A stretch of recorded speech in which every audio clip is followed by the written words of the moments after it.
All right, sports fans, welcome out once again to the Gridiron 64 podcast. I got my crew in full effect, almost full effect. I do have one that was unable to make it this evening, had a prior commitment with his family.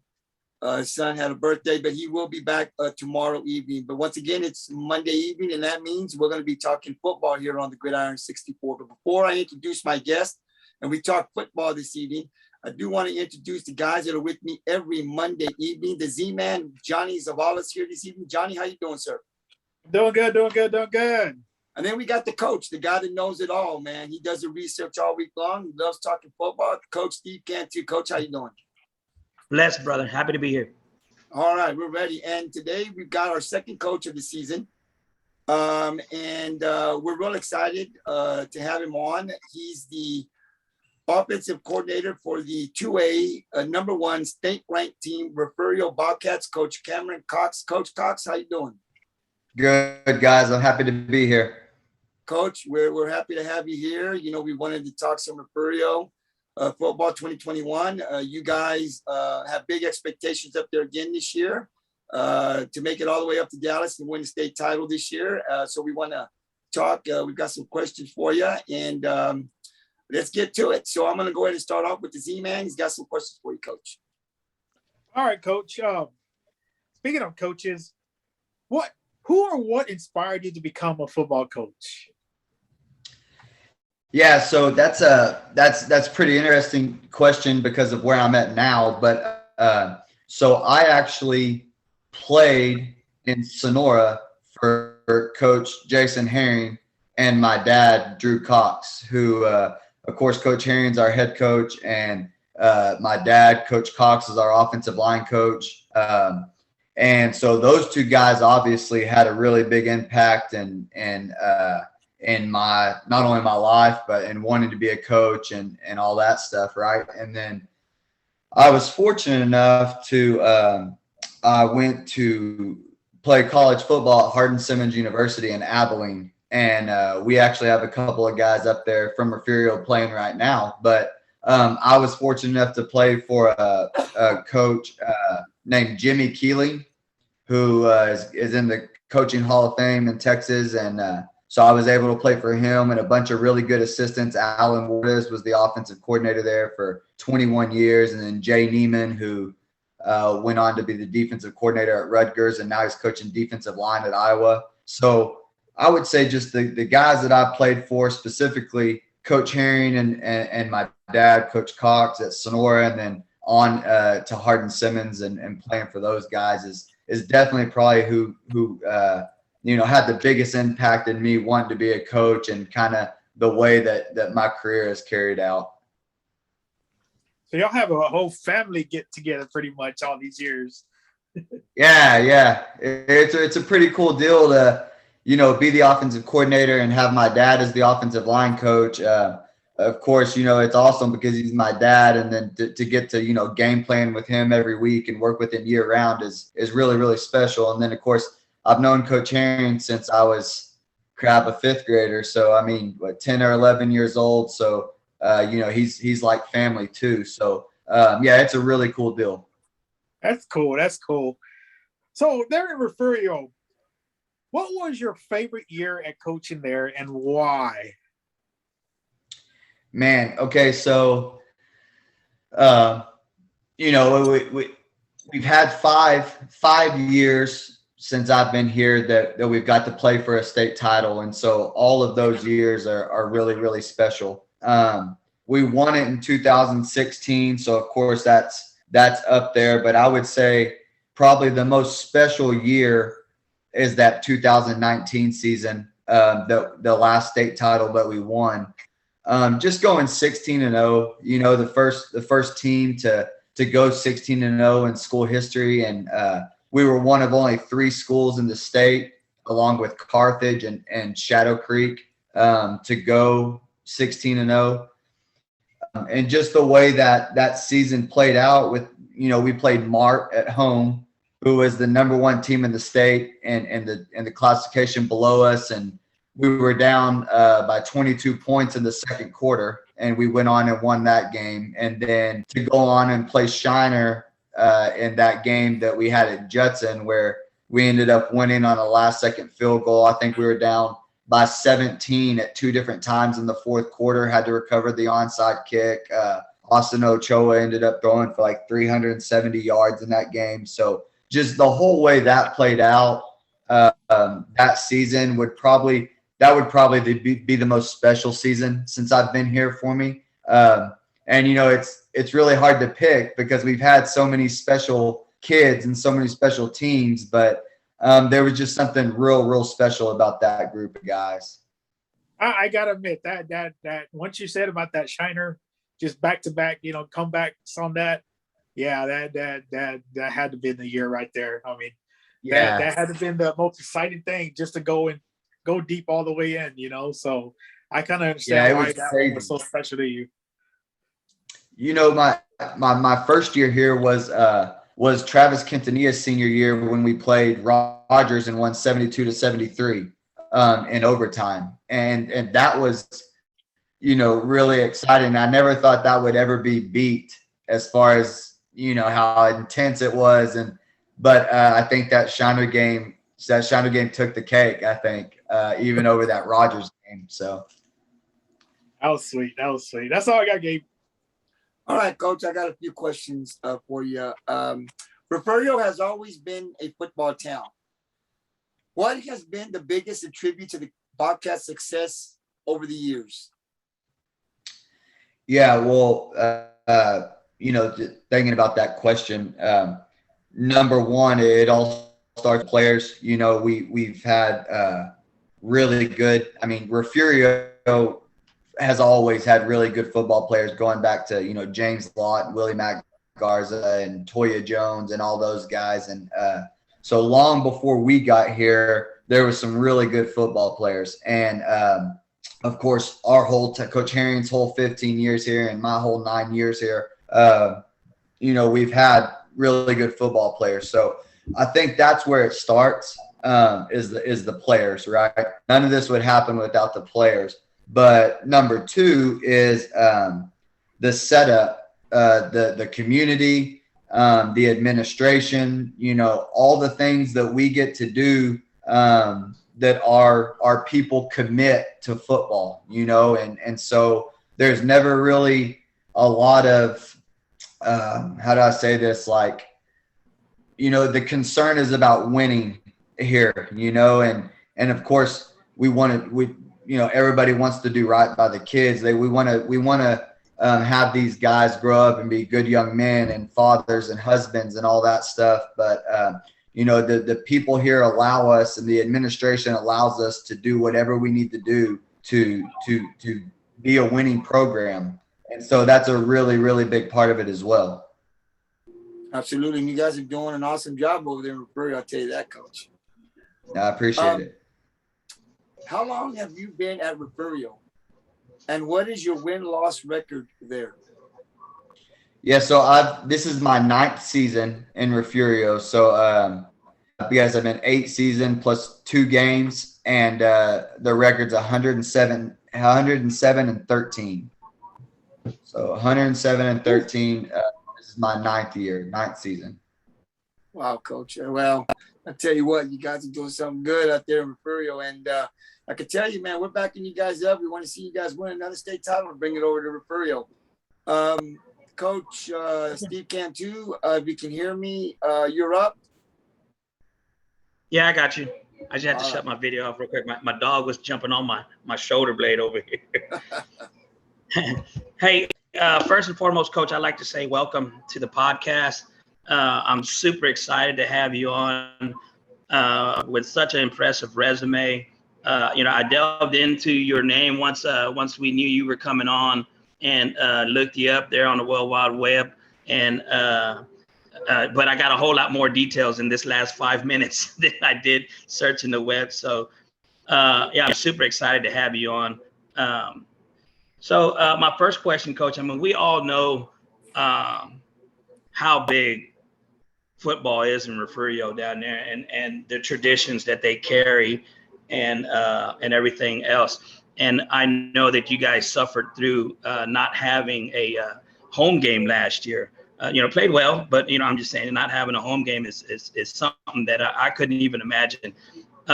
Even through Harvey here in Rockport, we were still able to have somewhat of a season home game here and there. So for not to have a home game, that's crazy. So, I mean, how big was it for you guys? Is that something that y'all talked about, in training camp leading up, having the home games reinstated and coming back and just really getting the boys ready for that home game? How big was that? Yeah, it was huge. I mean, all from when we found out that the stadium was getting fixed and renovated, and we found out that first game was going to be that George West game at home.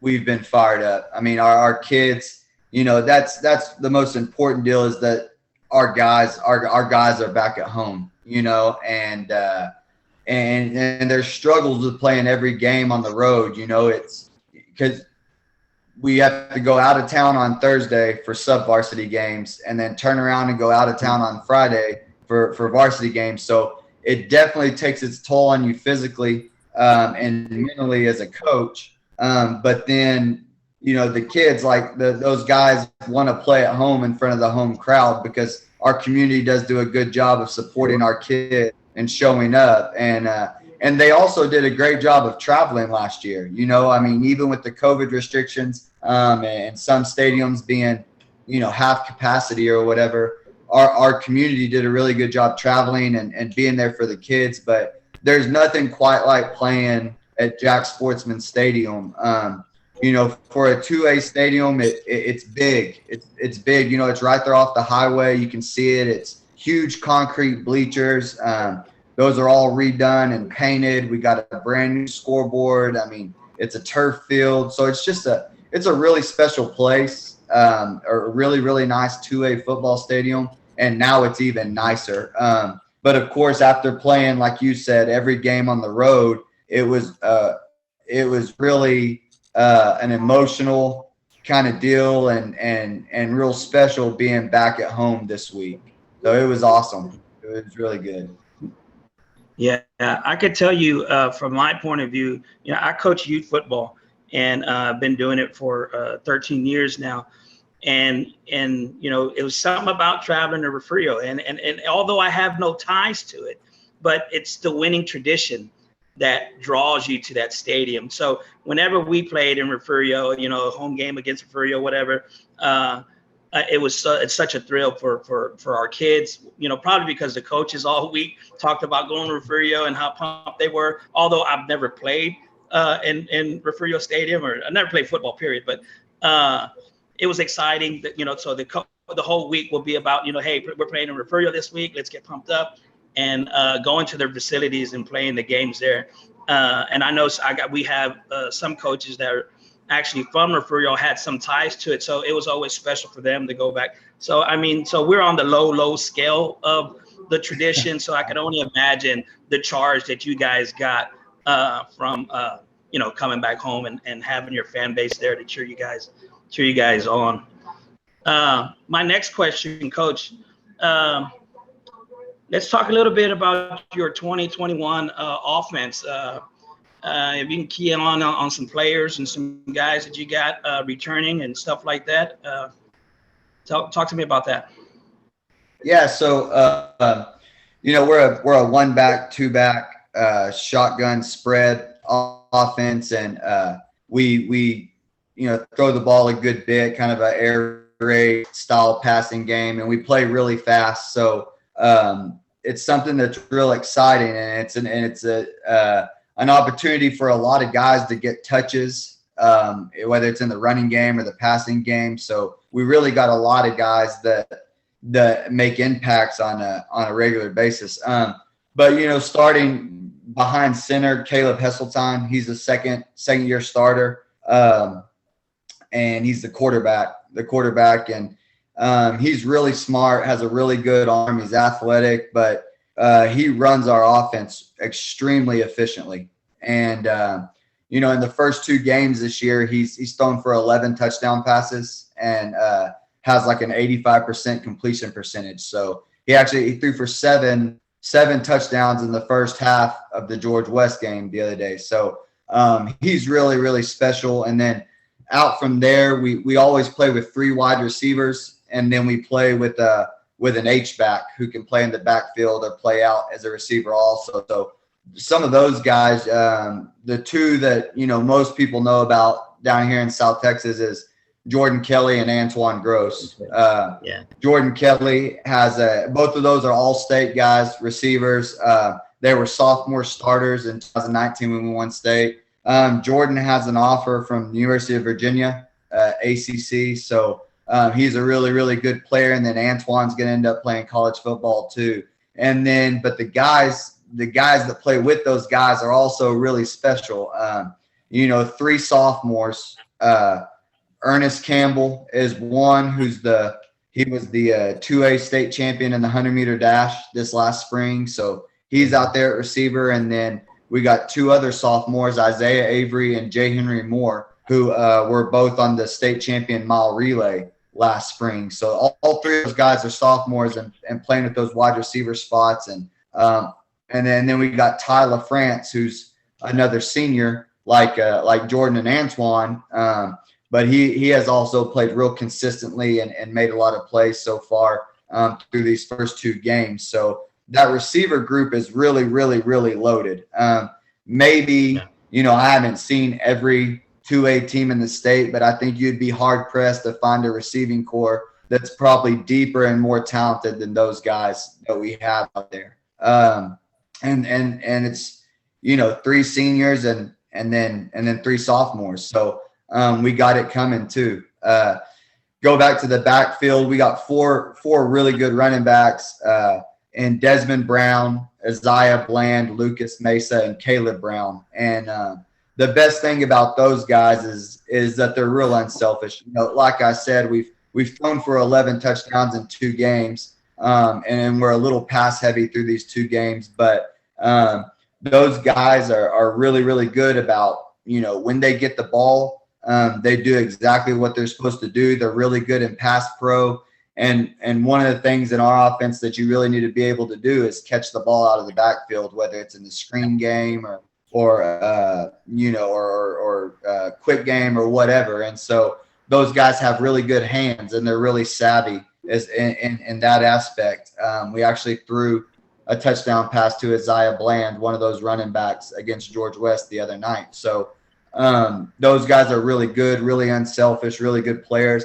And then, of course, the offensive line, we return 3.5 of those guys. I say 3.5 because one of those guys was a starting H-back last year, but now he plays guard. So, but we got 2 long bodies at tackles and Hayden LaFrance and J.R. Moore. And those guys are really good. And then we got some stout guys in the middle at guards and center with Michael Rocha and Cadence Wills, and then Jaden Wright at the center. And then I guess I forgot that H-back position is real special in our offense. And we got 2 guys, DeSantos Dooms and Aaron Aranda, who play that spot, and they do it really, really well. And it's a unique position, and it's really hard to find really, really good ones at our level of ball. But we have 2 that are really, really good, and others that can play too. But, they're tucked in there behind the offensive line sometimes, executing the blocks that we ask them to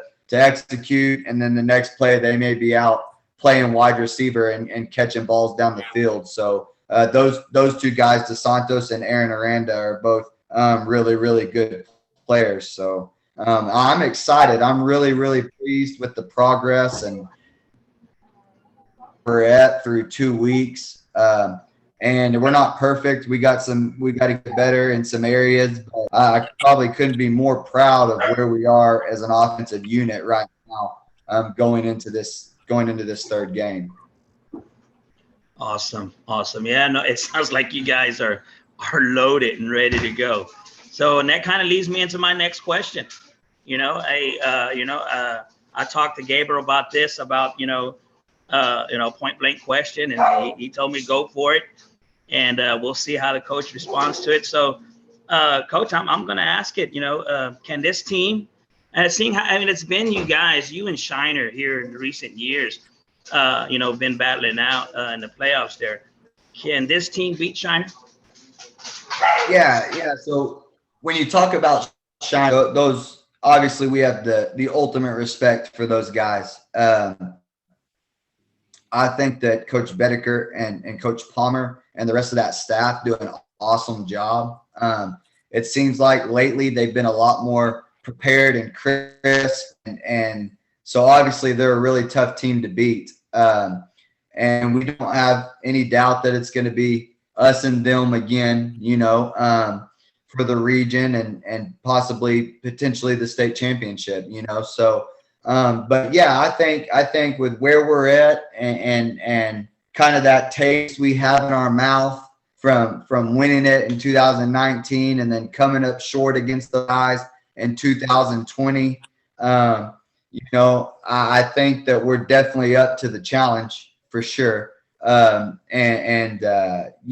We've played those guys, I think 7 or 8 times since 2014, and they've got us twice. So I feel good about that game. Obviously, when it's that week, when it's here, I'm going to be real nervous. But I love the way this team prepares and the chip they have on their shoulder. So I do feel really good about that game. Oh, that's awesome. Well, Coach, I'd like to thank you for taking your time answering my questions, and I'll pass it on to Gabe. All right, Coach, I just got a few more, and then we'll let you go. So Refugio's ranked number 1 right now in the state of Texas. Coach, does the number 1 ranking mean anything to the coaches there in Refugio? Well, I think it's definitely a compliment.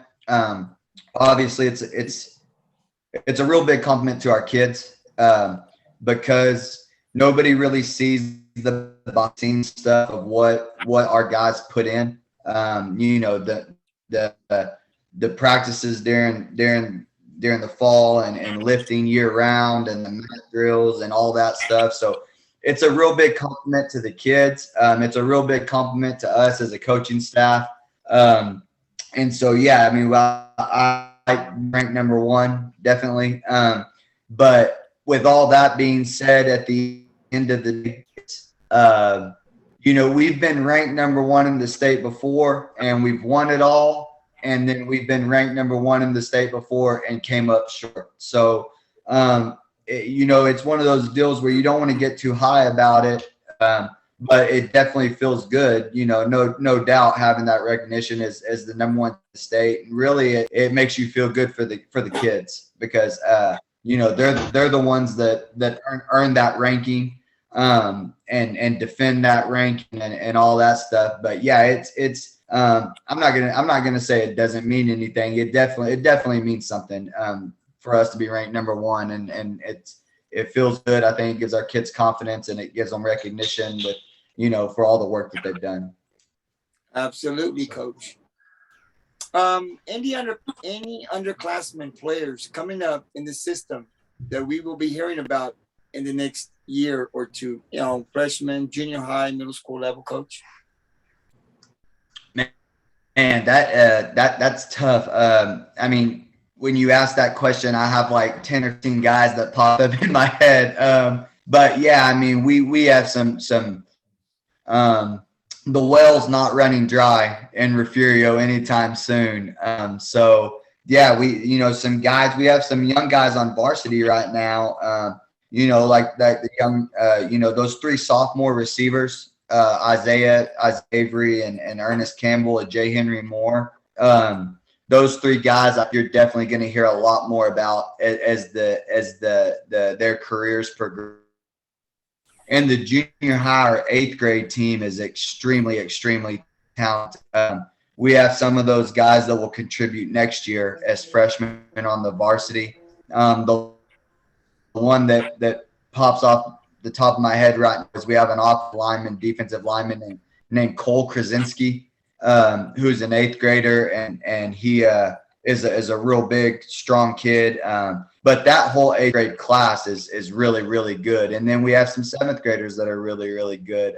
And then I would be I got to mention some of the guys on our JV. I mean, we have guys right now on our JV that, could probably start at a lot of 2A high schools. Ty Whitmire is a receiver.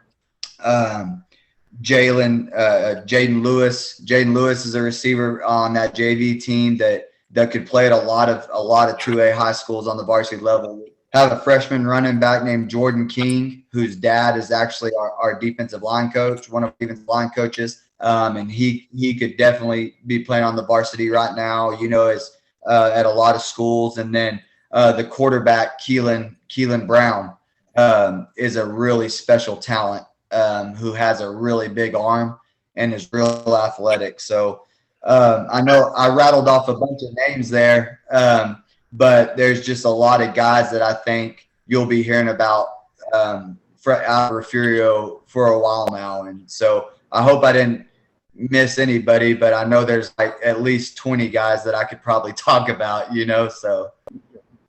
Coach, Awesome. and we appreciate it. That's why we ask the questions, because we want our fans, to get excited, the community of Refugio to get excited about what's coming. We always talk here on the Gridiron about the present, right, but the future too. What's coming up, because even though you have a ranking right now and you're definitely in contention to bring another title to Refugio, right? But what's the future hold? These underclassmen, and we want to be able to shed some light on what the younger guys are doing in your program as well. So we'll be, coming back and talking to you guys throughout the season. We want to hear, what the JV did, what their final record was, what the freshmen, because this is all the future of Refugio, And so, anytime we ask a question, feel free to give us some names. We want to keep tabs on these names, and find out, what's coming up in Refugio in the next 2 to 3 years. So it seems like Refugio is going to be good for a long time to come. So we'll continue to keep an eye on Refugio and what they do every year. Coach, I do got one final question for you before we let you go. And you got a home game, probably one of the toughest games of the season so far for you guys. You guys are scheduled to play the Edna Cowboys. These guys are coming in at 2-0. If my research is correct, they've got 2 good, solid wins under their belt. They beat Bay City last week, and they beat East Bernard the week before. So, Refugio's coming in 2-0. Edna's coming in 2-0. Refugio. This is probably going to be a good matchup. We'll see where your team's at, but what are your thoughts on the Edna Cowboy game this Friday in Refugio? Yeah, it's going to be electric. It's going to be electric. They're super athletic. They're really big. I think their head coach Jimmy Mitchell has done an unbelievable job. Last year coming into this game, they were 0-2, and we were 2-0 or whatever, and they played our butt off. It was 14-14 at halftime, and I think we ended up winning like maybe 42-14 or 42-21. So even last year, it was tough. And now they have 2 quality wins over East Bernard, Bay City. They definitely have the size advantage, and if anybody on our schedule, on our regular season schedule, can match our athleticism, it's these guys. So yeah, I think it's definitely going to be a test, but also, like we talked about earlier, with Steven, being back at home and having a 2-0 Edna team come down to play us is, it's going to be super exciting. But I think that, what we're going to have to do is we're going to have to survive that initial punch. I mean, I know that those guys are extremely confident. They should be, because they're really good. So, they're going to come out fired up, and we're going to come out fired up. And I think it's going to be, it's going to come down to who makes the least amount of mistakes, of course, but also who can survive that initial punch of, there's going to be some things that go wrong for both teams early on, because the opposing teams are so talented and so big and everything like that. So, but yeah, I feel confident. I feel good about it. I think our kids I've our Labor Day practice this morning at 9:00, and you could tell there was a little sense of urgency. They kind of understand, not to take anything away from Bruni and George West, but because those guys are quality opponents as well, and our kids took those guys serious. these guys understand that this is an undefeated team that played their butts off last year. So, I feel good that those Edna guys feel good about it too. So I'm just excited about the possibility of an game where, we're going to have to coach hard, have to play hard for 4 quarters and may the best team come out on top. But, I think we and take care of the football and survive the initial blow from their big defensive line, that we'll be all right. Absolutely, Coach. And it's going to be a good one. And you guys are on our week 3 schedule. So next Monday, we'll break down that Refugio Edna game, and we'll be talking about it this week. Actually, we'll be previewing that game once we get off the air with you. We'll continue with our podcast. We preview week 3, and then next week we'll be breaking that game down. So, Coach, I want to just thank you. First of all, I want to wish you luck on Friday against Edna. We're rooting for the Bobcats here on the Gridiron. We want to thank you for coming on and spending some time and talking a little bit of 2021 Refugio Bobcat football. We hope to have you or Coach Henry back sometime, throughout the season. We'll see how it goes when you guys get into the playoffs. We also like to get permission to be able to talk to maybe some of your players as the season progresses, maybe Jordan Kelly, maybe your quarterback Hesseltine. I mean, I'm not sure. You guys got a lot of talent, but I know that the Gridiron would definitely like to have an interview with Jordan Kelly somewhere as the season progresses. So we'll be definitely sending you guys an invite back. But before we let you go, Coach, anything you'd like to add? We'd like to give you the last word before we say good night. No, guys, I just want to say that, man, I admire and I love what you guys are doing. I love the Coastal Bend. I love South Texas. I love Rockport. And I think football down here is really special. There's nothing like, going down on a Friday night to maybe like San Diego or Heavenville or any of these towns around here and Refugio and being a part of that atmosphere in South Texas and the Coastal Bend. And so I just appreciate you guys for, the publicity to the sport down here. And, and I didn't even talk about those bigger programs, the Alice's, Cal Allen's, Rockport's, the Veterans Memorial and all those guys. I just appreciate what you guys are doing. And I love football down here, and it's going to be a good season for a lot of teams down here. So I'm excited. Absolutely, Coach. And this video for you guys and Coach, for you to watch, it'll be uploaded. Go to our YouTube channel, GT Sports. Again, it's GT Sports on our YouTube channel. It should be uploaded about 10 o'clock. I know you'll probably be asleep, Coach, but it'll be there tomorrow. Take a look at it, share with the Bobcat fans out there, and we just appreciate you spending some time talking Refugio football, and we hope to bring you back or some of your players or coach here in a few weeks. For sure, man. I appreciate it, Gabriel. Thank you. Yes, sir, Coach. Have a good evening. Good luck, Coach. See y'all, Steven. Z-Man. See y'all.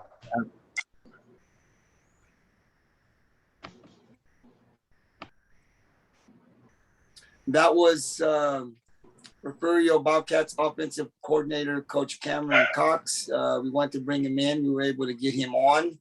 He talked a little bit of they got a big game this week, guys, against Edna. I mean, I've been doing a little bit of research on Edna. They got 2 big wins in week 1 and 2, beating Bay City last week and East Bernard in week 1. So Refugio, of course, is 2-0 also. So 2 undefeated teams going to clash in Refugio on Friday. It's going to be a good one. We can't be there. But they're definitely on our schedule. So we're going to be previewing that game here in a few minutes. And then, of course, next Monday we'll break it down. But we want to wish Coach Henry, Coach Cameron, and the Refugio Bobcats good luck this Friday as they take on the Edna Cowboys. Coach, anything you got to add? Yeah, man. Gabriel, I want to tell everybody how great of a job you're doing bringing in these young coaches. This is the second guy that we interviewed, and I was so impressed by him. His age, where he's at the age he is, what I'm saying? I mean, and sky is the limit. I could see this guy being on Dave Campbell magazine here in a few years with a fistful of rings, like, oh boy, what I'm saying? And then we had the Ingleside guy on here a couple of weeks ago. Great young coaches in the Coastal Bend, and we're giving them voices, here earlier on in their career. Obviously, you know, this Coach Cameron's is already enjoying his success. But I mean, I'm just excited to see where he goes from here. And had we not brought him on, obviously, you know, I mean, you know, we all know, you know, the head coach down there, you know, had I not, you know, been introduced to Coach Cox, you know, I mean, now I got something to follow this guy's career. And I could say, hey, I interviewed that guy when he was offensive coordinator, you know what I'm saying, here down the line when the guy's coaching in college sometime, man. So you're doing a great job, Gabe. Oh, thank you. And this is what the Gridiron's all about, you know, is bringing some light to the programs right in the coastal Bend area. That's what I want to do to begin with. But we're also getting to see a lot of our great coaches in this area. You know, I really didn't know who the offensive coordinator was. I mean, you kind of look down and you see who the name, right? But you don't even know who they are. I mean, you know, we've got great coaches all around the area. I mean, you're also seeing what the guy from Taft, the head coach from Taft, he's also an alumni from Refugio. He graduated from Refugio and played out there, and now, you know, he comes and gets a job out here in Taft. It's his second or third year. We're looking to, you know, send him an invite and look at the success he's having over in Taft. You know, we had Coach Hunter Hamrick on week 2, and he talked about it. We ain't talking about Taft. He said, you better get on it because that team's coming. Yeah. So we've got so many good young coaches, all coordinators, defensive coordinators, offensive coordinators. And it's great to bring them on here and give them 20, 30 minutes, and they get to talk about their program. They also get to talk about themselves. And some of the questions that you guys ask them are some of the questions, you know, their win record. I mean, Coach Cameron's record is unbelievable as a coordinator, you know, and I mean, just all of the wins that he's gotten and all the work that they put out there with the kids. So it's great to also be able to see our coaches, our young coaches, and continue to follow them as they move on, you know, to better things. Because he's a coordinator now, but it won't be long before he's a head coach somewhere. I can pretty much guarantee you that. It'll be a loss for Refugio, man, but, you know, coaches like that don't last as coordinators for too long before they get a head coaching job somewhere. So we'll continue to keep an eye on Coach Cameron, and we definitely wish him and Coach Herring and the Bobcats all the luck this Friday as they take on the Cowboys. So, guys, if you want to go ahead and continue, we can break down week number 2 of our picks. It was, I think I got one. I think I missed another one. I'm not sure. We'll check it as we go. Tony won't be with us this evening, but we'll break down week 2. We'll go by each game, and you know, let's just see how well we did on our predictions. And, you know, some of these teams, guys, I was very, very shocked at some of the blowouts. I didn't expect blowouts, so I definitely want to talk about some of these games. And so if you guys already, you know, we'll start off with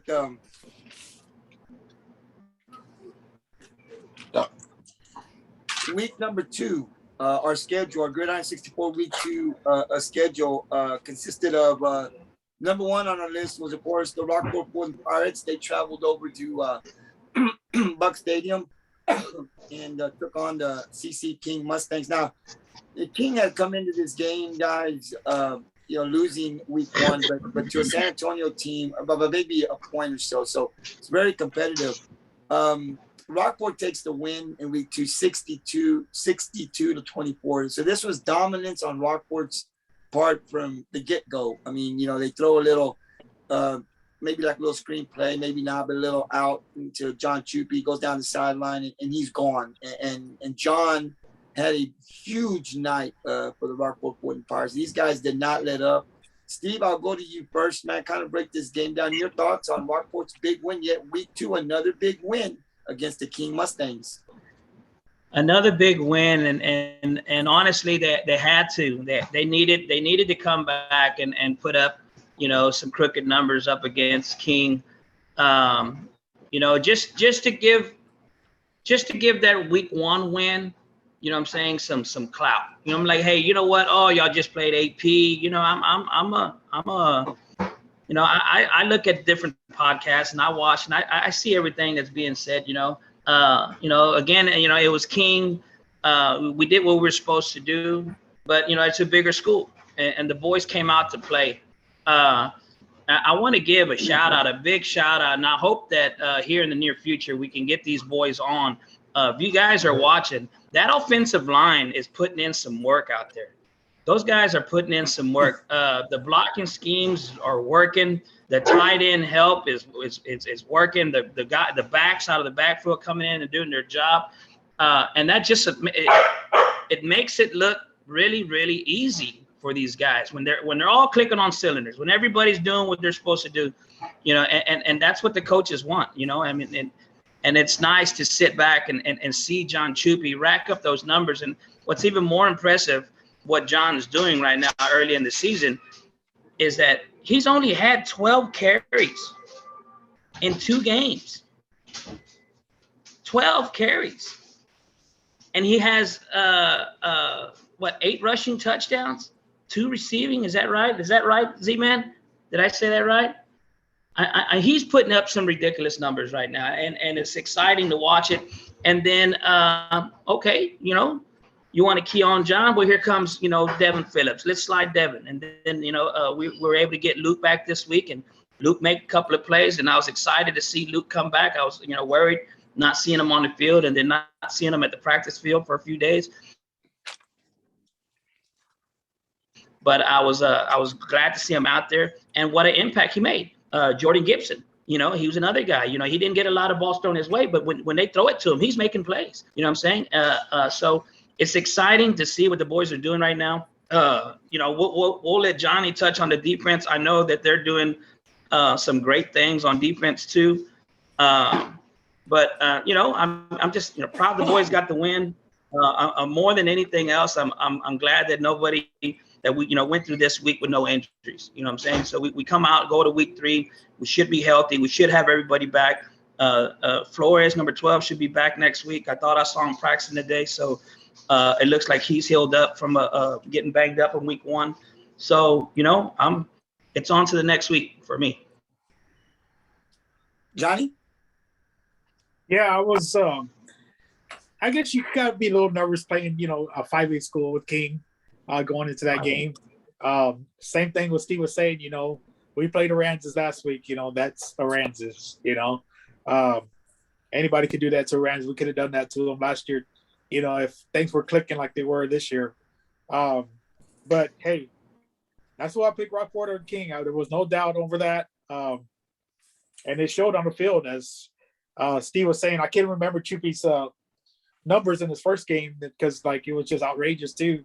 But this game he had 9 carries for 234 yards and 3 touchdowns. He had 2 receptions for 68 yards and a touchdown. That boy alone had 302 yards total on the offense. And then, hey, we're not only a ground team. Seibert had 19 pass attempts. That's almost unheard of. I think that might have been the total he had all last year. And here we are throwing 19 times in a game. He completed 12 for 191 yards and 3 touchdowns himself. Hell, this was King 5A school. It wasn't a Aransas pass, but we still got the 626 total yards on him. That's crazy. That's crazy. This was easily a Rockport win for this one. Mm-hmm. Well, I'll just add that they've been very impressive in 2 weeks. The offense has, and one thing, they're gelling, like Steve says. It's working. What's impressive to me, I know that Rockport has a talent, but the way they're putting it together early on in the season, right, gives you a lot of hope that as we get into the district, these guys are going to get better, because I think this team's going to get better. As scary as that might sound, this team's going to get better. I mean, Ace is going to continue to grow and get better in the passing game. We still really haven't seen Luke. Luke just, he played, he was hurt last year. He's coming back. He really hasn't gotten going either. You talked about, John Chupi on the offensive side, just, getting a few carries here, and look what he's done.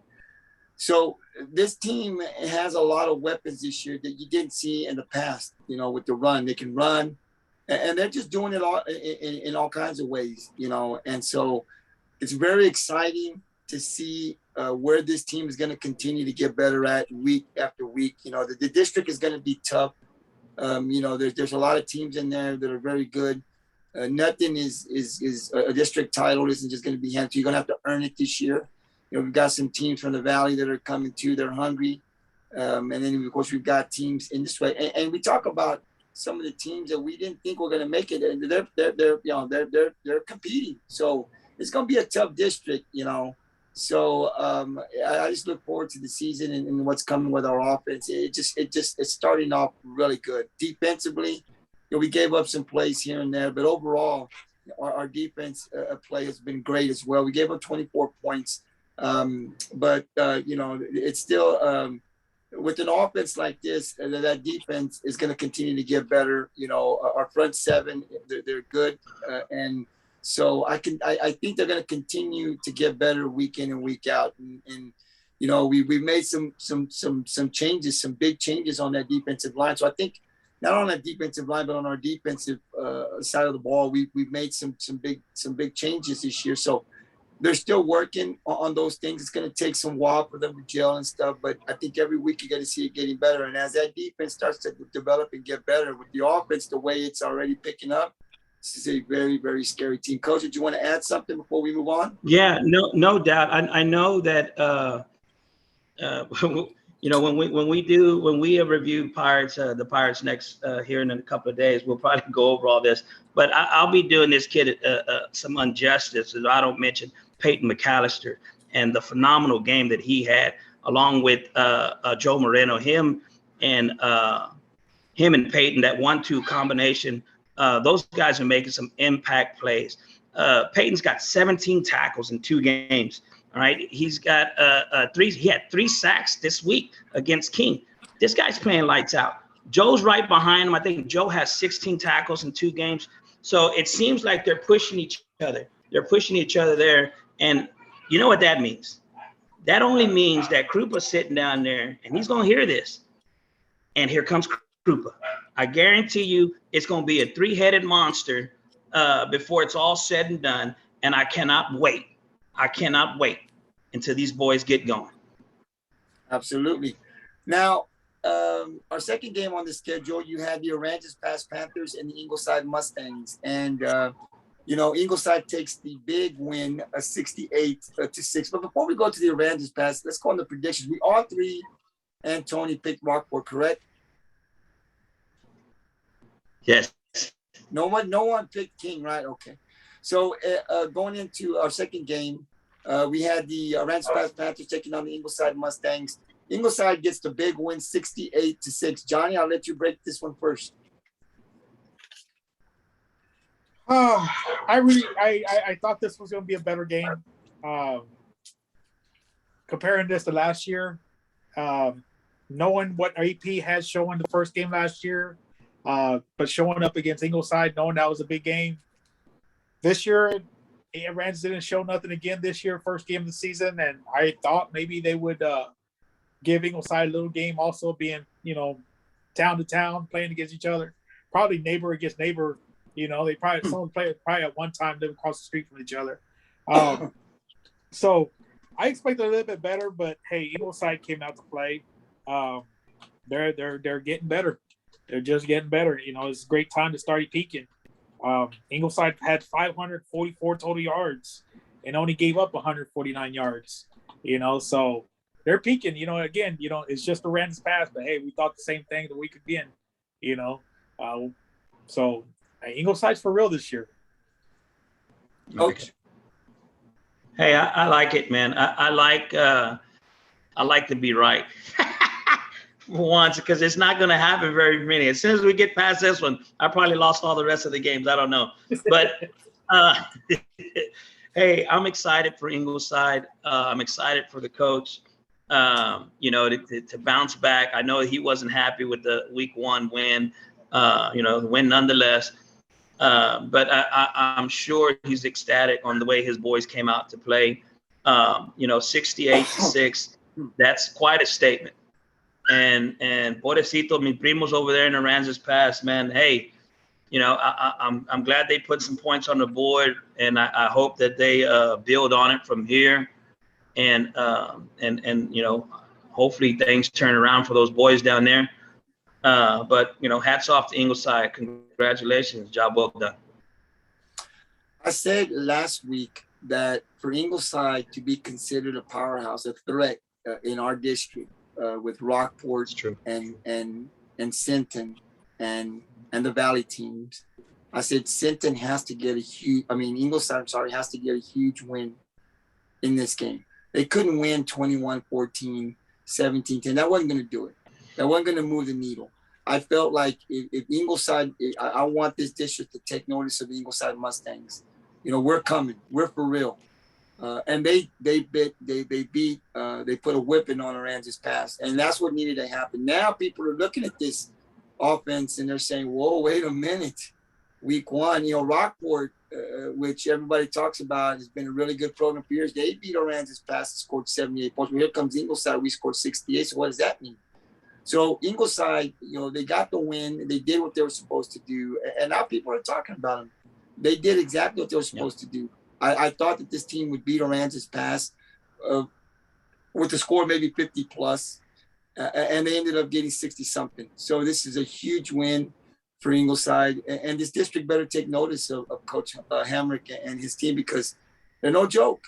And Sinton and Rockport and the Valley teams, we're going to have to come with our A game. They got a good defense down there. They got some guys that can score the ball, so it's not going to be no walk in the park for us either. We have to come with our A game to be a really good and upcoming Ingleside team. So great win for Ingleside. For the Aransas past Panthers, I think it's going to be a long season. They're in a district. I looked at their schedule. They've got some tough teams coming, and they've got to play some tough teams. But, I want to, keep their heads up. It's a new coach out there, and you got to take your licks, coach. I mean, you got to. It's a new system you're bringing in. It's not going to get that much easier in district. So it may be a really tough year, but this is going to be a learning experience for those Panthers, and then they'll be back next year. I mean, the season ain't over, but they've got a lot that they've got to learn in a short period of time. And you're in a district where you've got maybe 4. Got Orange Grove in there. You got some really good teams. It's going to be tough this year. But you continue to play hard. You continue to learn. You continue to build. And we'll see where the chips fall at the end of the season. And then you take this year and you build for next year. So, we're going to continue to keep an eye on the Aransas past Panthers also and see, how their season fares as the season progresses. The next game 3. Game 3 on the schedule. Sorry. Game 3 on the Gridiron was we had the Tuloso-Midway Warriors and the Corpus Christi Array Texans. TM gets the win 44-14. Coach, you want to break that one down? No, we didn't have that one. I'm sorry, we didn't? Yeah. Who do we have? We marked that one out. Who do we have? Somebody got it? West Tulsa and Taft. No. What do you have, Steve? No, I didn't write them down. Okay, so who's 3, Johnny? Okay, so Taft? Yeah, we got West Tulsa and Taft. Okay, so the Taft Greyhounds and the West Tulsa Bears. Taft takes the win at 39-28. This was a really good game. I was really surprised. I mean, I selected Taft. Before we go week 2, everybody picked Ingleside, right? Nobody picked the Aransas pass. Correct. Okay. So now we go to week 3, game 3 on our schedule, which was the Taft Greyhounds, the West Tulsa Bears. This is a really good one. Taft takes the win 39-20. I think Taft had to come from behind. I think they were actually losing, but they do get the win. So this West Tulsa team is in our district. We got to pay attention to this team. They're 0-2, but they're competing. Second week, they're competing. They're playing tough. Johnny, I'll go to you first. Break this game down. You are absolutely right, buddy. West Tulsa is competing. They scored 20 against Odem the first week and 28 against Taft this week. So I think if they get their defense going, straighten out, a little tighter, this could be a very, could be a team that could be fighting in there. I wouldn't say the top 3, but you never know in that 4th spot in this district. To me, I think it's all for grabs for round. Like I said, West Tulsa, as long as they tighten up that defense, they could be something. I did pick Taft myself, and yeah, it was a 39-28 game.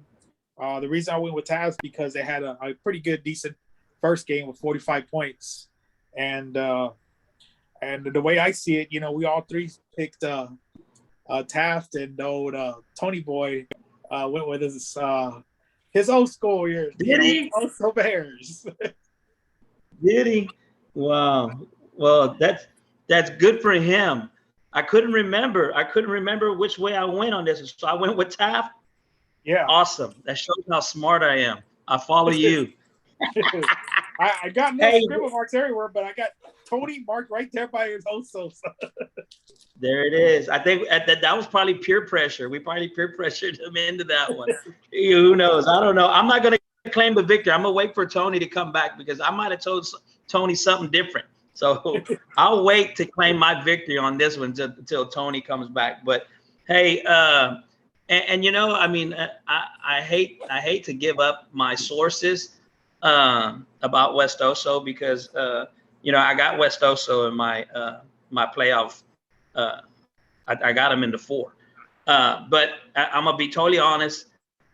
You know, my son was giving me a hard time about, Dad, you know, you're letting those guys think that you picked those guys, you picked them.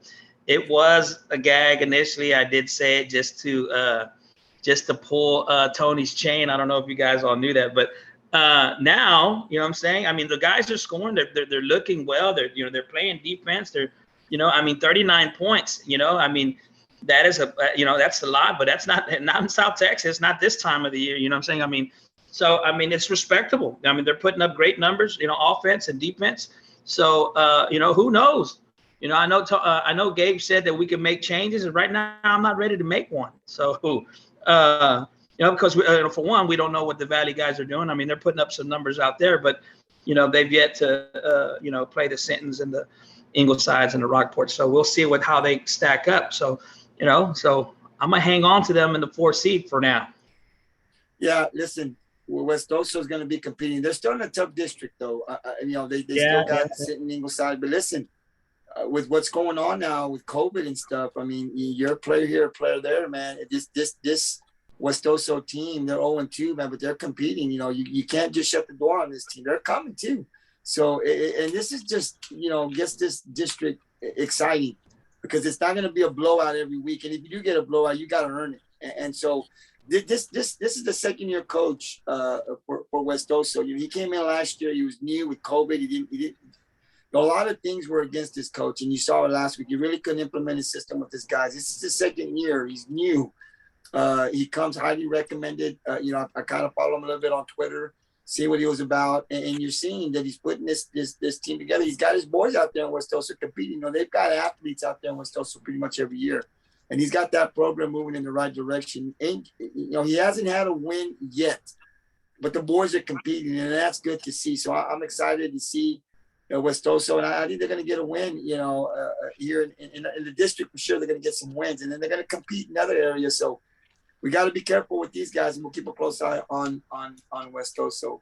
The next game that we have on the Gridiron 64, correct me if I'm wrong, but this is what I have written down. The Calhoun Sandcrabs and the Stafford Spartans. Yes. Calhoun takes the win 21-14. Listen, these guys, this was a lot closer than I thought. And Johnny, who did you take, Calhoun?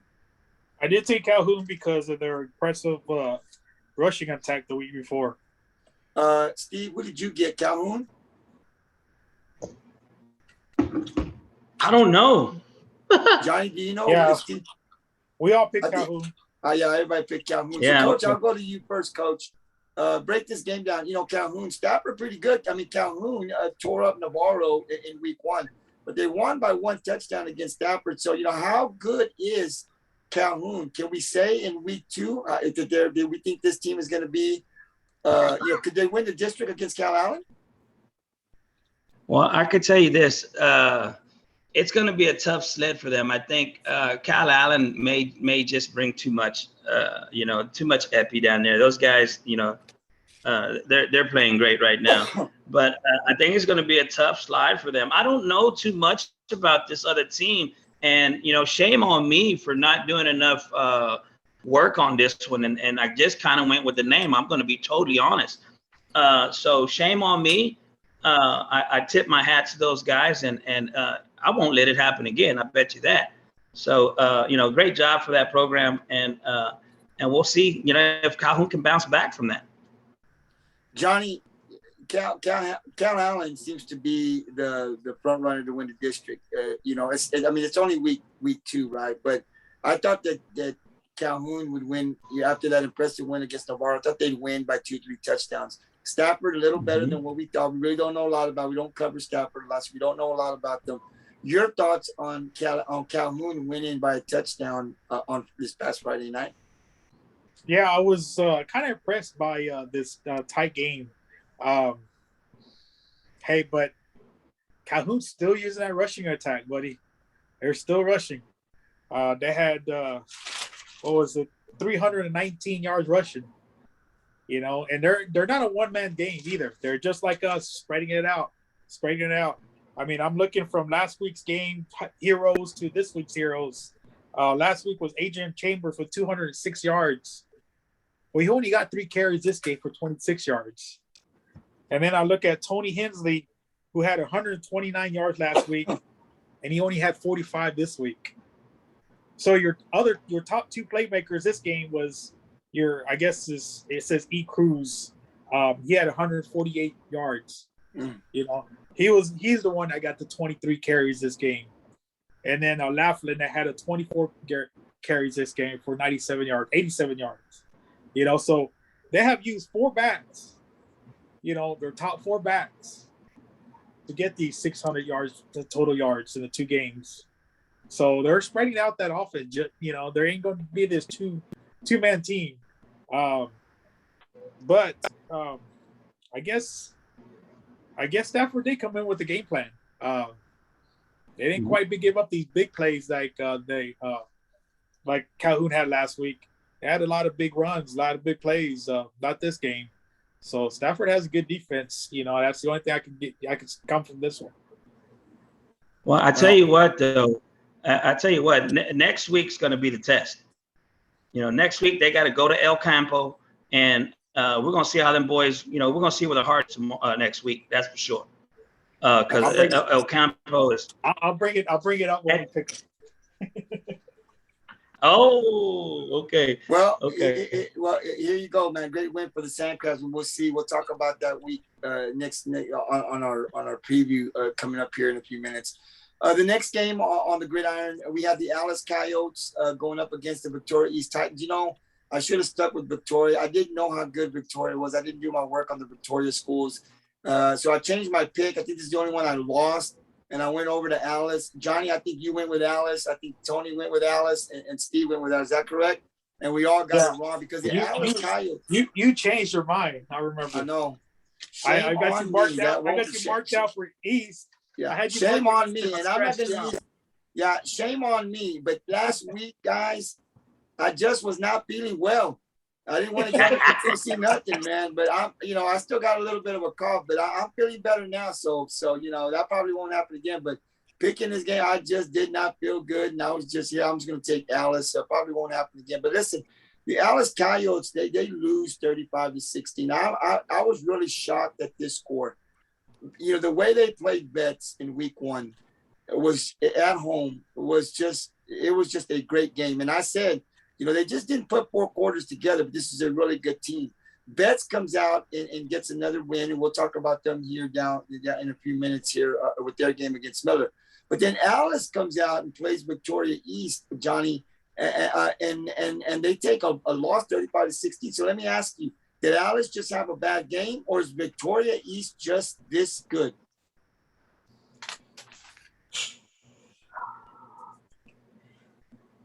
I want to say Victoria East is that good over Alice having a bad game. I'm just gonna go with that. They scored 32 points last week. And then they come back and score 35 this week. Mm-hmm. So they're pretty consistent at what they score. So it wasn't no fluke that they scored 35 points. I did too go with Alice. I went with Alice just because of their first game with Memorial. I thought this was going to be a total turnaround. Victoria East has a guy by the name of Jaden Williams. He had 16 carries for 111 yards, 2 touchdowns. And he also passed. He had 24 attempts for 15 completions for 168 yards and 2 touchdown passes. The East ran over Alice, man. They had 404 total yards against Alice. So East ain't no fluke, So last year was West. This year might be the East. And Coach, we talked about Alice, that the defense this was their strength. And we were very impressed with the way they played Betts in week 1. And here comes Victoria East, and they just blow this Alice defense. So what say you with this defense? I mean, is Alice going to be able to recover from this next week, or what's going on with the Coyotes? I think so. I think Alice is going to bounce back. This is a tough opponent. These guys, they brought it. They clearly can put up the numbers, consecutively over 30 points in 2 games. Those guys are doing something right over there. And, I might chalk this up to maybe an unfamiliar foe. And maybe they just hadn't played up against them. It happens. They're playing out of conference, out of whatever, definitely out of division. It's a 5A school over there,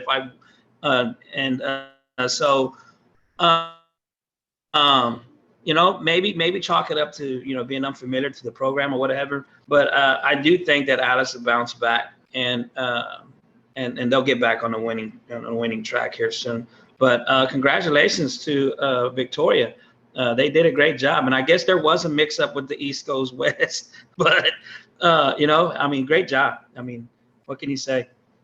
Well, and here's the thing with Coach Atwood out there in Alice is he's got to see where his team is.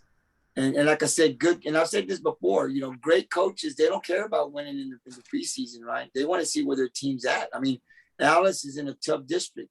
They're going to be playing, Calhoun and Calhoun, and then you got the explosiveness of Miller.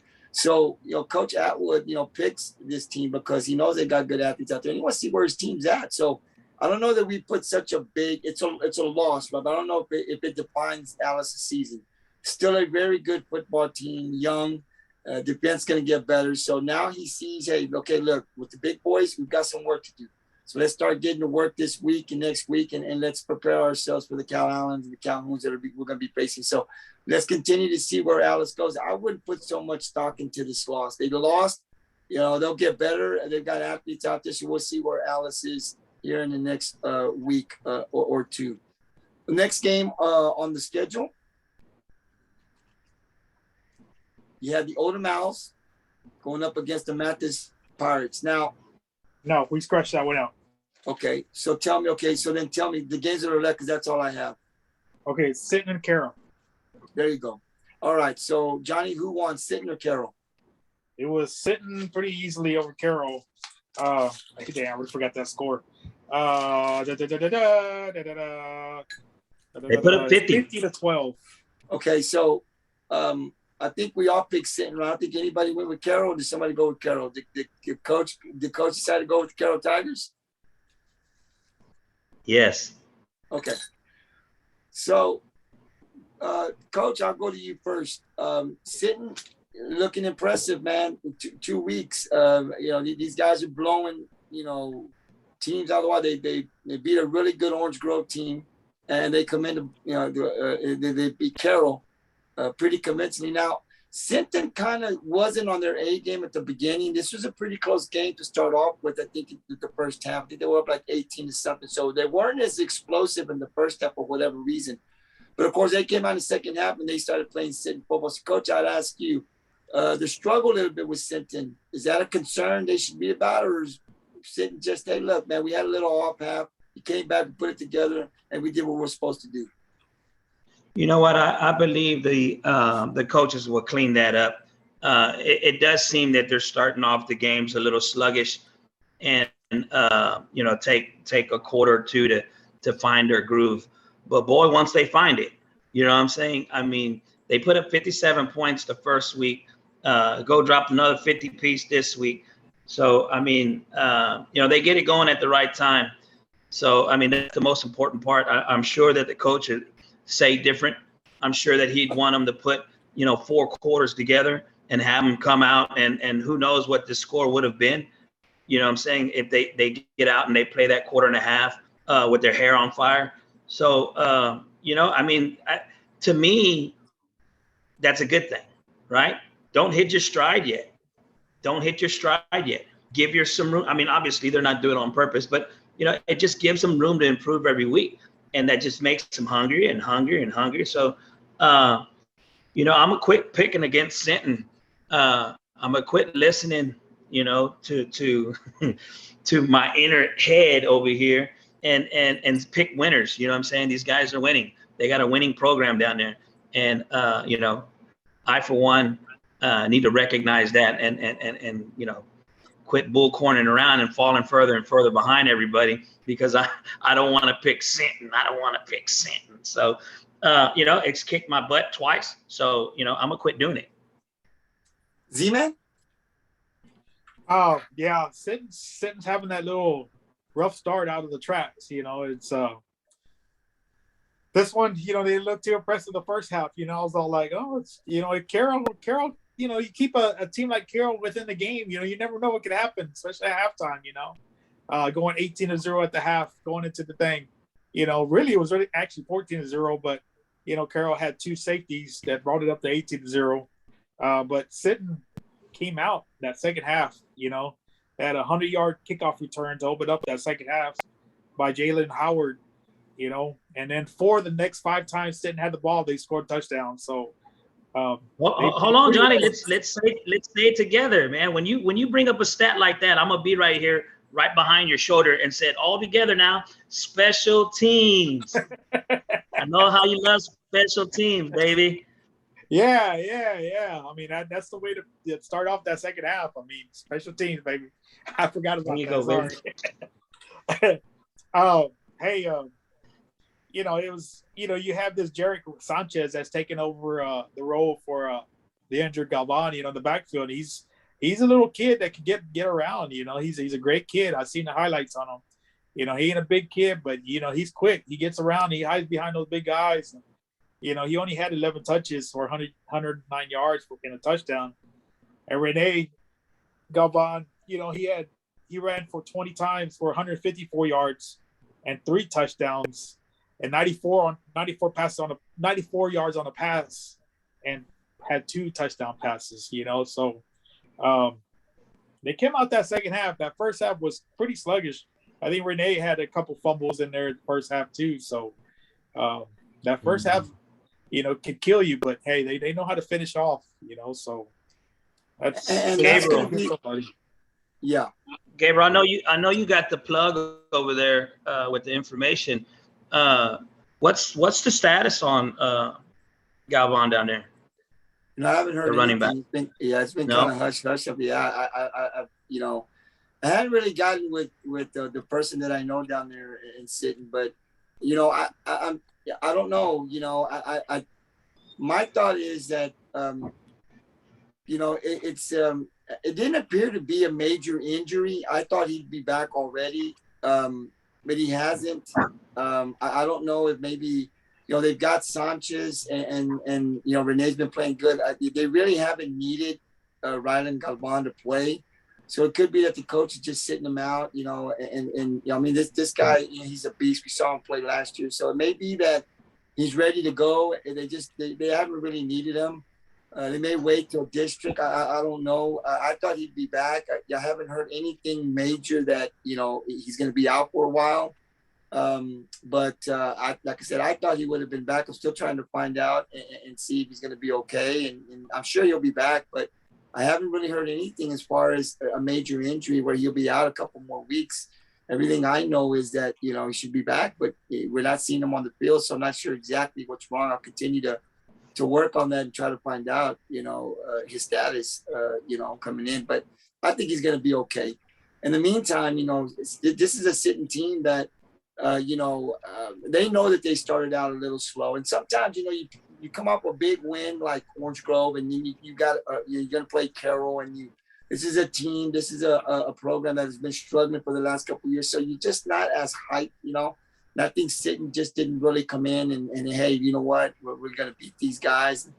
And then, at halftime, hey, it's like, they got a butt chewing probably, and hey, listen, man, we got to play Sinton. But they come out in the second half and, we see the end result. So this is a team that's, got a lot of talent. They can move and score. the ball in many different ways, with or without Rylan Gavon. Rylan Gavon just makes him that much more dangerous. So we'll see. We'll continue to watch them week in and week out and see what they do next week. They got a big game next week, and we'll talk about that here in a minute. But so far in 2 weeks, Sitton's looking very impressive, like we thought that they would. Very nice. Johnny, there's one more game before we go to the game of the week and the state game, right? Is there another game that I'm missing? That is Calhoun and Jordanton. There you go. So let's break this one down real quick. Calhoun and Jordanton, do you have the score on that? It is Calhoun 55, Jordanton 20. Not very much of a game, Johnny. Go ahead and break it down. Well,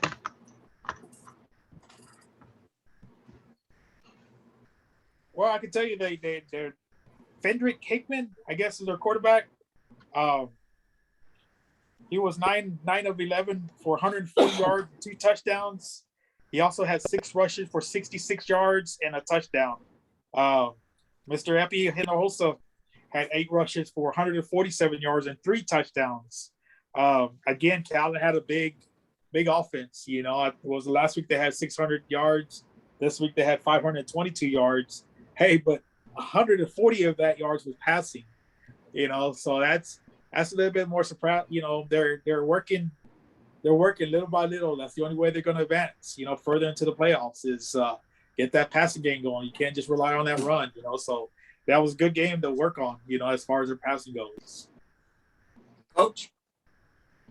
Yeah, I had Kyle Allen on this game, and they pretty much did what I figured they'd do. Run Epi early and often, keep them involved in the game, passing and catching. The kid is on a pretty good run, to say the least. I mean, I'm hoping our boy John can keep pace with this kid because he is putting up some crazy numbers. Although John is too. John is getting the touchdowns. He's getting the scores. He's not getting the big chunk plays as much as Epi, but of course they go to Epi a lot more than we do to John.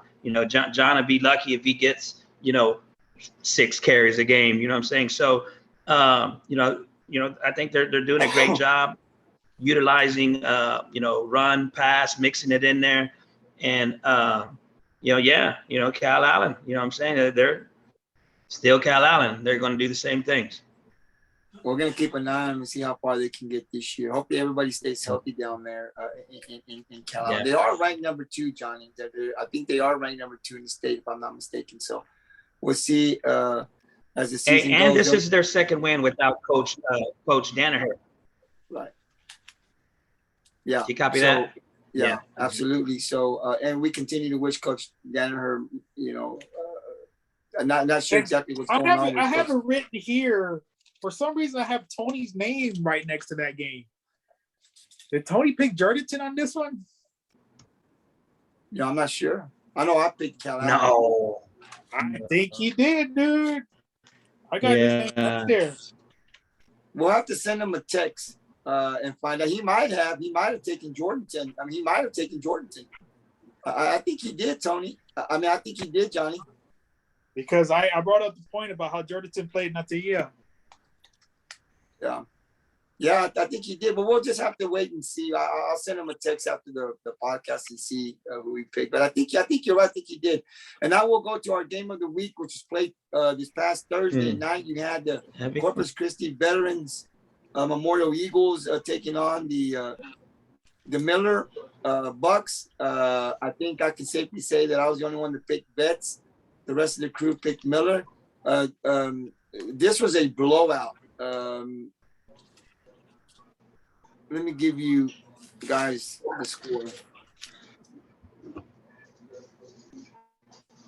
62-21. Just, Coach, I'll go to you first. Your thoughts. I don't know if you were able to watch this a little bit. I know you guys were watching some of the JV games. But I was in such a hurry to come home that day to come watch that game. Where was I? I was at my wife's dinner party. I think that's where I was. I'm not too sure where I was at, but man, I was excited to come. No, I was at the football game. That's what I went. I went to the JV, the freshman game. But yeah, no, I was super excited. I thought Miller was going to pull this off. I wanted to see what they were, how they match up. So, get home and pop it on the TV, and golly, they're just getting it handed to them. I tell you what, I see some concern, and I don't know, how much stock they're going to put into it. I know their quarterback over there, he's a young kid, sophomore. I know he can't be no more than 16 years old probably, and he's super young. But what I look at, Johnny, when I look at a team that's I like that they left them in, because you need that experience. Regardless of wherever you're playing from, you need that experience. And I thought maybe, I was like, okay, now they should take him out. Because what I saw, Gabe, I saw his shoulders drop a little bit. I saw the play fall off a little bit from him. And, that could show a little chink in his armor, because who is he? Is he this kid that, I saw during the scrimmage, really tough, gritty kid, really nothing fazed him. He took some big hits, popped up, and, kept playing with that chip on his shoulder. And then I see him this week, and of course, like I said, it's a tough loss. You're getting beat up pretty much every play. Nothing's really working. But I seen that confidence drop. I seen his shoulders sag a little bit, and to me that draws to some concern, because who's the real kid? Are you going to be the one that's going to rise to the occasion? Or are you going to, I think maybe the coach could have went in there and got him a little earlier, saved that confidence just a little bit, and probably would have been better for it. I do get it. You want him to get that experience. He's a sophomore and he needs that gameplay. But, what a tough loss for Miller. Betts really put it to him. Johnny? Yeah, I was expecting something a lot closer than this. The Vets just took off and just never looked back. I mean, it was for the longest time Miller didn't score. I think it was over 30 minutes on a game clock that Miller did not score any points. And, the Vets were just pulling away. And you just can't do that. That wasn't the Miller that I'm accustomed to seeing the last couple of years. Again, I guess, when you don't have your playmaker there anymore, it's just not the same. So Miller just got to let this game go and just start all over. There's no reason. This is a preseason game. So let it go. Just start over. Just start from scratch and just go. And I like what you were bitching about. Everybody needs to keep their heads up. Just because you lost your first game out there. Hey, everybody loses that first game. As a quarterback. So I still got confidence in Miller. Coming back. They got many weapons everywhere. So I just hope they just don't let their season go just because of this one game. I don't think Coach Evans, one thing he does a really good job of, and we've known that, is, preparing his boys. I think him and his coaching staff are really good at that. Last year when they lost against Rockport, it was a huge loss. I'm sure they heard it all over the media and all around town, and Corpus said you lost and stuff. And they could have just faltered in and just really gone and said, the season's over. And they didn't. They were the last team standing pretty much in the Coastal Bend area, right, as far as our big school. We saw what they were able to do, and that's what says a lot about Coach Evans is, the losses, and he comes back. So he's very good, and his coaching staff is really good about preparing them, the kids, and keeping them upbeat and continuing to play hard, because they understand there's a lot of football left. Veterans came out with a very good game plan against Miller. Hats off to the coaching staff for Vets. This quarterback, they have that receiver, De La Peña or something. He's really good out there. They've got some athletes. Really came out and played very good. So it was great. My concern is not so much with this quarterback. He's young. I think Coach Evans will continue to talk to him and keep his spirits up. I mean, this quarterback's going to be fine. Where I'm concerned with Miller is his defense. Miller's defense just couldn't stop Betts at all. They were able. It wasn't that. It was Miller getting too confident in their offense that they were turning the ball over so much Going on a fourth down they shouldn't have. Poor punt coverage. The Vets only had 340 total yards. It's not like they ran all over Miller. So it was basically field possession. Field possession, interceptions, turnovers. The game can be played on field possession. You're just on one side of the field pretty much. I think the starting field possession for the Vets were like on their own 45-yard line. But Johnny, this is going to be the problem because this is how Evans runs his offense. They don't punt. I understand what you're saying as far as their defense, but this is what the defense is going to be facing because they're such a high-powered offense. They'll go for it on 4th and 6. They don't punt the ball. It doesn't matter if they're at the 20, and that's why this defense is going to have to play like this. Miller defense is going to have to play all season this way because I don't think they're going to change. I agree with you that the field position was horrible. They were down 1 touchdown, and it's like 4th and 12 at their 25, and they go for it. But this isn't going to change. Miller is not going to change. This is who they are. That defense is going to play like this, and this is what worries me because I don't think that defense is going to be able to compete. We'll see how things change with Simpson, but when they were on there, and then you saw that defense they just couldn't do nothing anymore. They just basically Vets just continued to build momentum. But what worries me about Miller is this is the way they play. I mean, this defense is going to be putting those, but they're not going to play field position where they're going to punt the ball and we're going to give the team and we're going to back them down at the 5-yard line and make them go 95 yards. Evans doesn't play that way. It's all about offense at Miller. I mean, hey, listen, we'll give up a touchdown. We'll come right back, put that offense on there, and we'll blow you up. Now, last year he had body. This year he doesn't. So he may rethink that strategy. And because I think this defense, we saw them this year. I think they're better this year than last year. But if this team continues to play the way they play, that defense won't be able to help them out at all because it seems to me like it's, hey, you know what? You scored. We're getting right back on that field and we're going to score. And this quarterback is still young enough where, his timing was off. He was overthrowing. So I don't know. We'll see what happens. I was surprised the Vets beat them this bad, but it was a bad showing for Miller. But you hit a good point where their defense was put in bad positions and they just couldn't overcome it.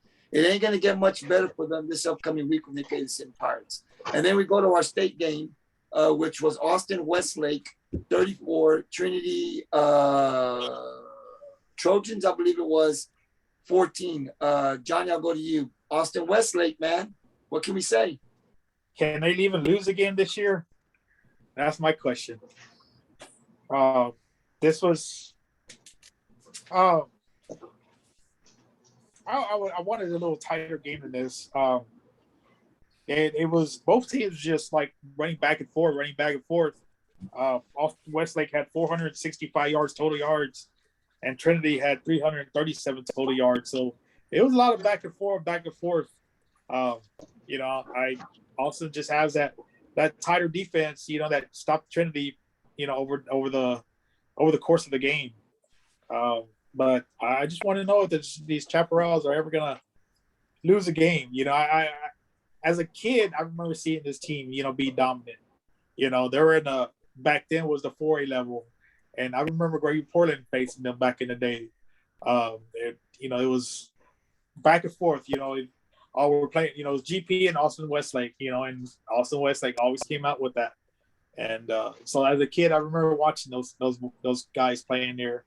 And the tradition just can still continue, with their number one 6A, our biggest school, our biggest classification in the state of Texas, and they're ranked number 1. Yeah, well, and then you always see these athletes, playing for Texas. So I mean, they're going to be good again this year. We'll see if they can win the title this year. Coach, anything you got to add on the state game of the week, Austin Westlake and Trinity? How much of a game? Yeah. Well, but still, I think the coaches would like to see a little better, cleaner game. But I mean, Austin Westlake they're stacked, they're ready to roll. It looks like like Johnny said, who's going to get in their way right now? You know what I'm saying? I mean, those guys are They're great. They got a lot of talent, and I see Austin Westlake running the table yet again. Absolutely. And guys, this concludes the actual breakdown. Now we do have the preview. It's getting kind of late, so we can do the preview tomorrow if you guys would like. There's 9 games on the schedule. What do you guys want to do? It's up to you guys. Do we got anybody on tomorrow? We do. We've got Coach Ronald Leyva and another coach for the youth program will be on tomorrow at 7. We can do it afterwards, or we could preview it real quick now. It's up to you guys. It doesn't really matter to me. I'm game today or tomorrow. Yeah. Well, I mean, seeing how Tony's not here, why don't we wait till tomorrow? Absolutely. Sounds like a great idea. So we'll preview the games tomorrow. I sent it over to you guys. We will be on tomorrow at 7 o'clock on the Pirates Code podcast. We will have Coach Ronald Leyva. He's our president of the Rockport-Fulton Youth football program. I'm really excited about having him on tomorrow. He's going to be bringing in a coach, and we're going to be breaking down their first game. They start this upcoming Saturday, so it's going to be very good. He's going to have some information on the future for the Pirates.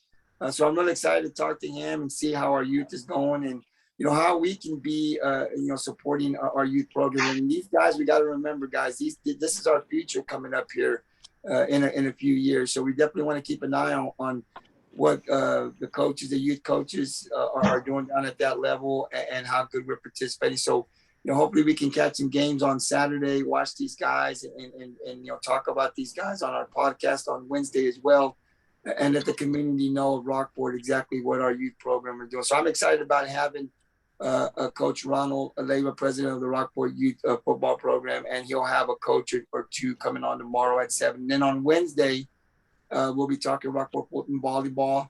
We're scheduled to have Coach Amanda Robbins, and I believe I sent an invite to Coach Clark as well. I haven't heard back from Coach Clark, but I'm hoping I'll hear something back tomorrow. But we have invited both of them to come on to continue to talk about our Rockport-Fulton volleyball programs, specifically our junior varsity and freshman level. We want to talk about them and see how they're doing this year and what the future looks for Rockport. So tune in tomorrow, Tuesday at 7 o'clock for Coach Ronald Leyva, the Rockport-Fulton Youth Program. And then on Wednesday, we'll be talking Rockport-Fulton volleyball with Coach Amanda Robbins, and hopefully Coach Clark will join us. But until then, guys, thank you very much. Another thank you to offensive coordinator Refugio, Bobcat offensive coordinator Cameron Cox, as he joined us at the start of the podcast. It was I had a lot of fun talking to him. We talked a little bit of Refugio football, and the video will be uploaded here in about an hour on our YouTube channel, GT Sports. So it'll be kind of late, about 11. You guys will probably be asleep. When you wake up tomorrow, tune into our YouTube channel, GT Sports, and you'll see the interview with Coach Cox and also the week 2 breakdown here on the Gridiron 64. Yes, Johnny. This is I think what our leaderboard is.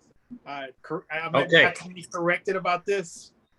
Gabriel's leading the crew with 16-2. I have 14-4. Tony has 12-6. Steven, I don't know where you're at, dude. What do you mean? Come on, you got everybody else's. I got week 1. I can't keep up with your week 2.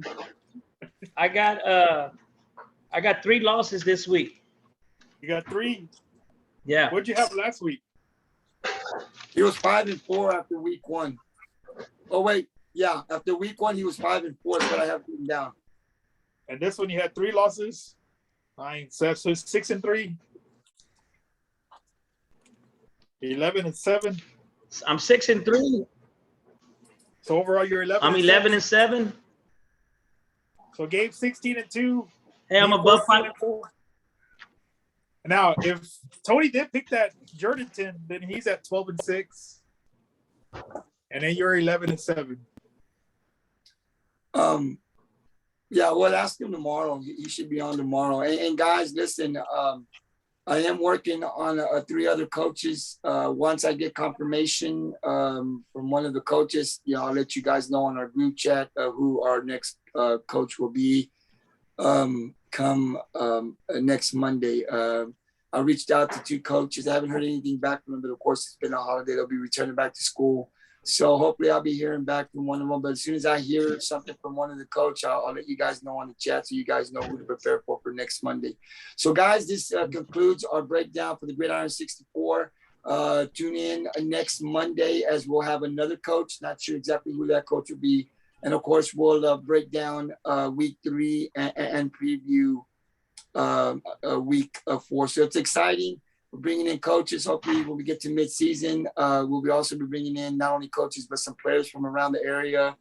So I'm really excited. Week 1 and 2, we've had really 2 good coaches talking about some really good programs. These programs are definitely in the playoffs, and so it's fun talking to these coaches. So we're going to hope to continue this throughout the regular season and as we get into the playoffs. So guys, I've had a lot of fun. Thank you very much.